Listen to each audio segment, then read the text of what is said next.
venturing into being an English major for me was you made everything, you made it accessible. Wow. And it helped me navigate a path that I wanted to do that I didn't think I could. And well, you had a hand in that too, I'd say. Well, I appreciate that, but I think just how infused you are at Washington College too. You knew the lacrosse score right when I walked in often. You'd be asking me about it, and I'd see you on the sidelines at the field hockey games, and involved in everything. Yeah, no, that's one of the joys of being a liberal arts college, that you can have a kind of double kind of life. You can engage in all the activities, and that was part of the joy about being here. Yeah. Well, the one I remember very well was Tables Turned from good memory from William Wordsworth. Right. I went and referenced it many times, and I would teach it at the high schools I was working at. But I've had a folded up copy of it in my wallet, because I just remember you teaching that one, because it was about, up my friend. Yes. Yeah. Quit your books, and it was about getting out in the world. Yeah. And I thought that message stood out to me, and I think that's what it was like. You're telling all these English majors, like, don't just sit here and hunch over and read. Yeah. Get out there, go do something. No, it's true. And that led us to the Kipling Hall program, which I know came after you were. It did. That is one that I'm still like, oh, I wish I had done that. You would have been a star, to be sure. There are 10,000 stories in that episode, but something, earlier we were talking about things in the past, and this building, and your recollection is about being in this very room at this table. I was appointed to a committee.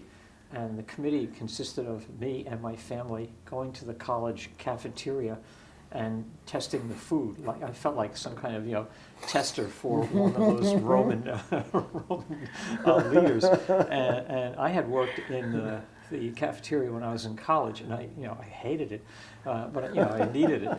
I needed to endure. So I came back and I was telling Barbara, and they put me on this stupid committee, and she said, "What do you mean? This is a great idea." I said, "What are you talking about?"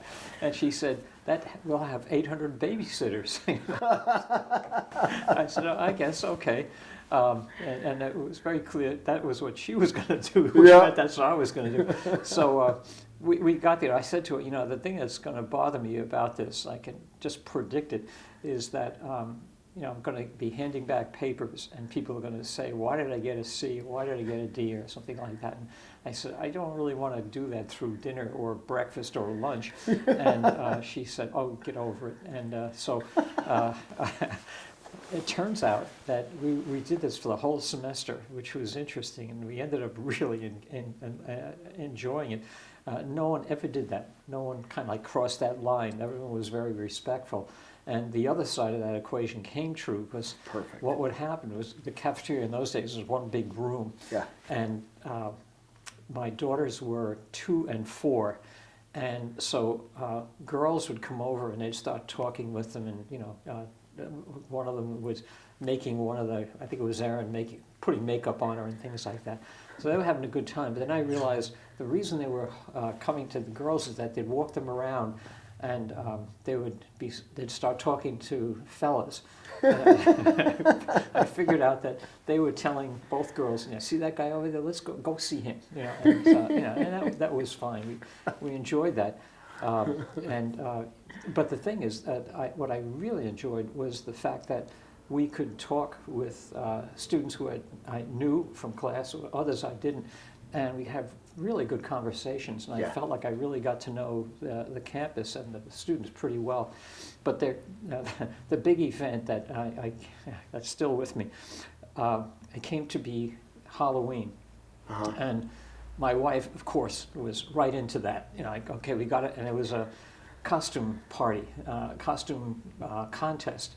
She says, "Oh, I got a great idea." I said, "Oh, no, I'm not doing that." Skip that. Yeah, of course, I did. And she made costumes, and we were Goldilocks and the Three Bears. Oh, my gosh. And so we had Courtney, I think, was Goldilocks. She was 2.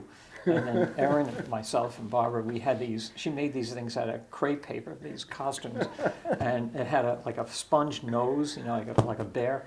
And in those days, the way that they ran the cafeteria was that there was a set time, like 5 o'clock is when the cafeteria opened, and so everybody would be online, and it was a Saturday. So we were walking up in front of Bill Smith, and got up to the library and looked up, and here was the entire college lined up, right, getting ready to go in to have dinner. No one had a costume on. Just so we, needless to say, we got a rip-roaring cheer, and I felt like I want to find a rock, but it was good-natured, and it was, again, certainly memorable, like so many other things that took place. I have to tell you something funny, and this is one of those coincidences that always take place, it seems to me. This morning, in a class I had an hour or so ago, we were talking about William Blake. And, Okay. We were talking about the tiger today, and I said I learned something years ago from Allen Ginsberg, who was here giving a reading back in the 80s, I think it was, I'm not even sure, it was a long time ago. And he said, well, what was it? And I said, listen to the beat, tiger, tiger, burning, bright, and so forth. So I said, what does that sound like? Tiger, tiger. And they said, a heartbeat. I said, exactly. I said, if you were out in the woods and a tiger is out there, what would happen? Boom, boom, boom, boom.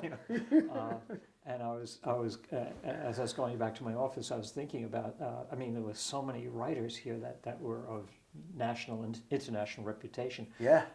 And Ginsberg, he set himself apart because he and his partner, Peter Orlovsky, they were out in front of Bunting Hall, and he was doing some kind of thing with symbols on his fingers, and he was chanting, and Orlovsky was playing the banjo, and one of the other people from the English department saying, what are you doing? And so we're trying to levitate the administration building because we don't like restrictiveness. It didn't work. Still there.